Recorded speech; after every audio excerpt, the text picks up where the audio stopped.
Hey guys, what's going on? This is NGS and welcome to VEDA. VEDA stands for Vlog Every Day in April, and this is going to be day one. Onejuan, whichever way you like to spell it. So this is a continuation of the series that I started yesterday, which is essentially where I get on camera and vlog for you guys for 1 month consistently. Every single day I'm going to be appearing on YouTube. Hopefully. Let's just hope that everything goes according to plan. So today what I want to vlog to you guys about is the recent Nintendo Direct that just happened. Today is April 1st, and coincidentally Nintendo announced that they were having one. And for a long time, the directs have been basically disappointing. There have only been a couple that have been really satisfying for Nintendo fans. But this one just got done, so I might as well just give my raw thoughts on it. Just going off of the top of my head on things that happened, featuring Spidey and the PS Vita. Overall, this Nintendo Direct was not too bad at all. It wasn't crappy. It wasn't fantastic. It was somewhere in the middle. I'd say it's around a 6.5 out of 10, because they announced a lot of interesting stuff that I was intrigued on hearing, but at the same time it was just more of the same, things we already knew about and stuff that me personally I don't really care about. So first things first, let's start off with some of the stuff that I thought was cool. They opened up with Smash Bros. 4. They announced that they're going to be doing a lot more balancing and patching and tweaking a lot of characters. So that's pretty cool. I don't really play Smash 4 much, but it's definitely good for the longevity of the game for a lot of people out there who do play it competitively. I find that pretty cool. And they also confirmed the Mewtwo DLC character. He's going to be available to download. I believe it's towards the end of the month, and people who registered it, of course, they get it for free. So you're going to be able to download the Mewtwo character. So that's cool, I guess. But one of the coolest things that I found in this is that Nintendo is actually taking character suggestions for the next round of DLC characters. So that's pretty cool. You can actually send in requests for characters you want to see appear in the next Smash Bros. Game. Well, not the next Smash Bros. Game, the next Smash Bros. Update. Now, I'm not going to be naming any names here, but there's a certain dude in orange gi with yellow hair, and his eyes turn green, and when he goes into a certain form, all I'm going to say is he's got to make an appearance in the next game. It's either going to be him, a dude who swings a key for a living, or that guy there. It's got to be one of those threes. If not, I'm going to be severely disappointed. Some of the things regarding Smash Bros. Lucas is making a return for the point 0.5 fans out there who are fans of Lucas. He's coming back in Smash Bros. Literally coming out of nowhere. What else did they announce? They announced a lot of costume DLC for the game. You're going to be getting a lot of character-themed DLC for your Miis, so that's pretty cool. And it's actually dirt cheap, too. This is something I really want to segue into with DLC, because they announced that Mario Kart 8 is getting its next DLC batch. And this is something that I really do like about Nintendo. I like the way that they do downloadable content. Going forward from the Wii to the Wii U, they knew they would have to do DLC. But the way they do it is in a way that actually gives value to the consumer. You get so much bang for your buck. Now, like I said, I don't play the Wii U like that. My brother owns one, but just watching the directs and seeing the DLC they put out for games like Mario Kart and even Hyrule Warriors, you get a lot of value for it compared to so much other DLC that is out on the market. So that's one thing I gotta give Nintendo their props for. They know how to do DLC in a good way that gives value to the consumers in a timely fashion.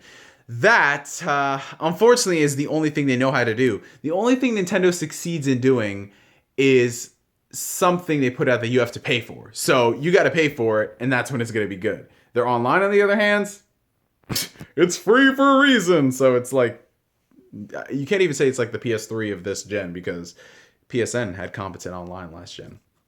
So those are some cool things I like for Smash Bros. And Mario Kart they're doing. Next up, they announced a lot of new indie stuff, things that, I don't really care about too much right now, because going forward, I'm looking for a lot of the games that would want to make me buy a Wii U, something that's going to get me interested in it. And while indie games are cool and all, I mean, if you want to play indie games and you own a PC or PlayStation 4, they have them all on there. So I don't really see the big deal in that. They're great games, but at the same time, they're not going to sell a system. But it's good that they're supporting it. The Nintendo 3DS did get some love. They announced that they are localizing Attack on Titan for the 3DS. It's going to be an eShop exclusive. And that's pretty cool, I guess, for people who are looking forward to the game. I remember a lot of people were hyping it up when it was coming out, but I really didn't see the appeal in it. The only time I'm going to get excited for Attack on Titan game is if Platinum Games is behind it. But I digress. That's coming out over here in May, I believe, for those of you guys who are interested. Also for the 3DS, we got a new trailer for the upcoming Fire Emblem game. This Fire Emblem game is actually pretty interesting because it's incorporating a karma system. So you know the Fire Emblem series is a strategy RPG. It's very heavy on choice. The choices you make have really big impacts. Characters can die and they're not going to be in the story. But this time around, you are not playing from a secondary role.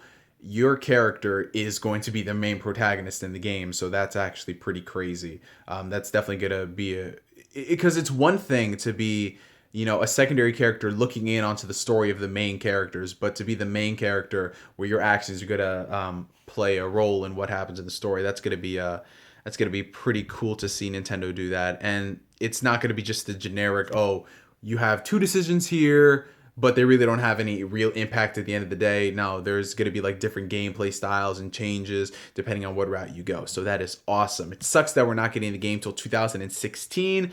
But I'm a big Fire Emblem fan, so, you know, I'm definitely going to be counting down the days till that one comes out. I have Awakening, and I've been playing through some of the old ones in my spare time, and it's just a franchise that I adore. Intelligent Systems is awesome, and I will be picking up Codename Steam once it drops down in price. I know I'm a big fan, but there are just too many games in the backlog to justify another full-price purchase.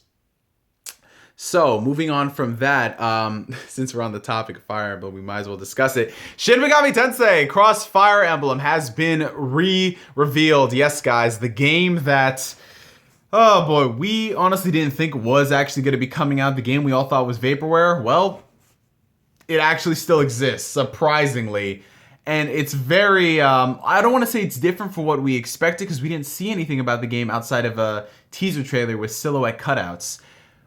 This is, it's not Shin Megami Tensei, it's not Fire Emblem. This is, take Persona 4 and add in so much anime themed stuff, like beyond belief. So much of that. Throw in some Yu-Gi-Oh! 5Ds in there if you have to. It's just insane, man.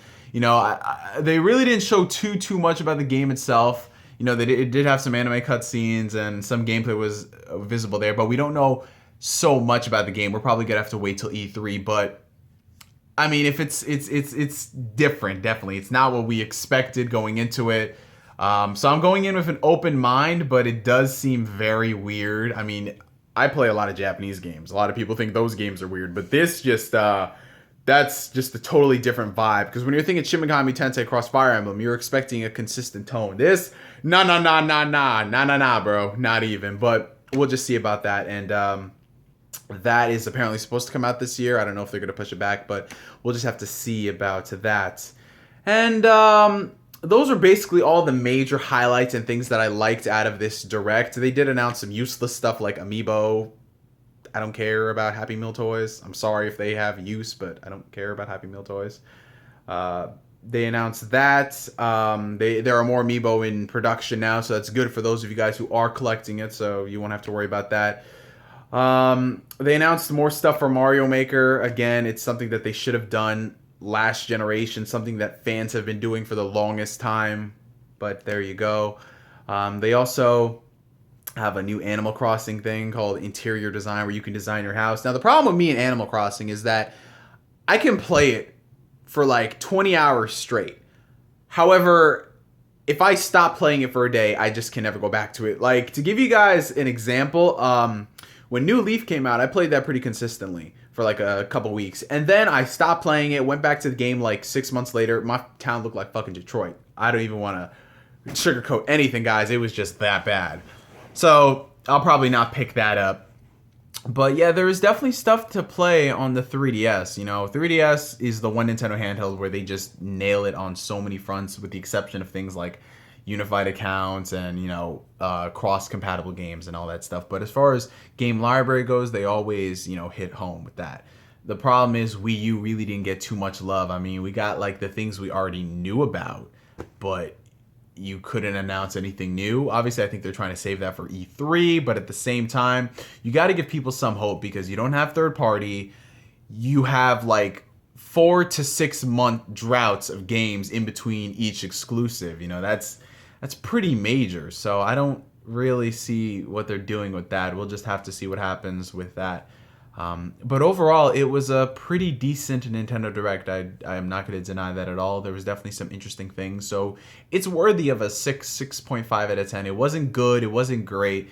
It was just in between. But, you know, as a person who's looking forward to things like Fire Emblem, Shin Megami Tensei Cross Fire Emblem, and, you know, things related to like DLC with Smash Brothers and stuff, that's definitely something that I like. But yeah, I'm rambling on too much. I'm NGS. Thank you for watching VEDA Day 1, and I will catch you guys tomorrow. Peace.